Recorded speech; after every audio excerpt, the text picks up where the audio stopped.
One last lecture में हमने किया था कि प्राइस इलास्टिसिटी ऑफ का मतलब क्या होता है, एल्फ्रेड मार्शल ने कैसे उसको डिराइव किया। आज हम करेंगे इसके टाइप्स। ठीक है, तो आज हम करेंगे इसके types of elasticity of demand.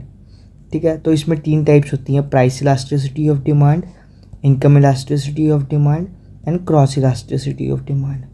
ठीक है, अब इन तीनों के अलग अलग मतलब है, इन तीनों की अलग अलग डेफिनेशंस है। तो पहले हम करते हैं प्राइस इलास्टिसिटी ऑफ डिमांड होता क्या है।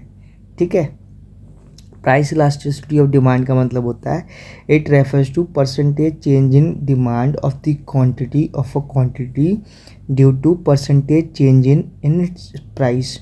मतलब percentage change in demand of a quantity of a commodity due to percentage change in its price.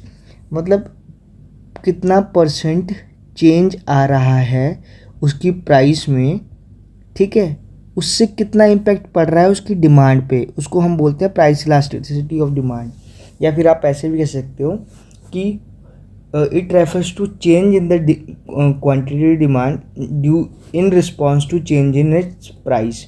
ठीक है, राइट।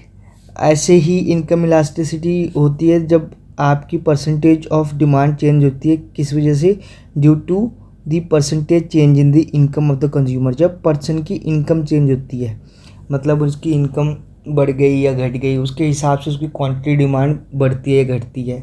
ठीक है, अगला है cross elasticity of demand. Cross elasticity ये बोलता है it refers to proportionate change in demand of a commodity with respect to proportionate change in price of a related good.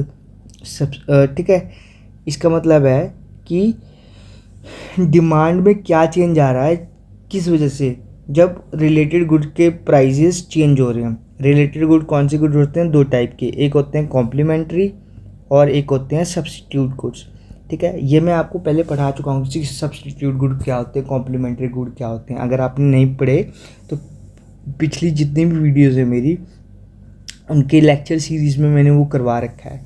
ठीक है, हालांकि मैं आगे भी बताऊंगा आपको ये, बट फिर भी आपको एक बेसिक क्लैरिटी लेने के लिए you can watch the previous videos, so आपको उससे ज़्यादा क्लैरिटी मिलेगी। ठीक है, तो फिलहाल के लिए हम करने वाले हैं प्राइस इलास्टिसिटी ऑफ डिमांड। ठीक है, so let's begin with it. I hope कि आपको ये टाइप समझ में आ गए होंगे।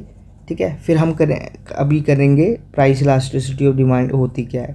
ठीक है, लेकिन इनके तीनों टाइप्स आपको याद होनी चाहिए कि पहला है प्राइस इलास्टिसिटी ऑफ डिमांड, दूसरा है इनकम इलास्टिसिटी ऑफ डिमांड और तीसरा है क्रॉस इलास्टिसिटी ऑफ डिमांड। ठीक है, नेक्स्ट वाली जो प्राइस इलास्टिसिटी ऑफ डिमांड है हम नेक्स्ट वीडियो के लेक्चर में करेंगे। ठीक है, टिल देन बाय।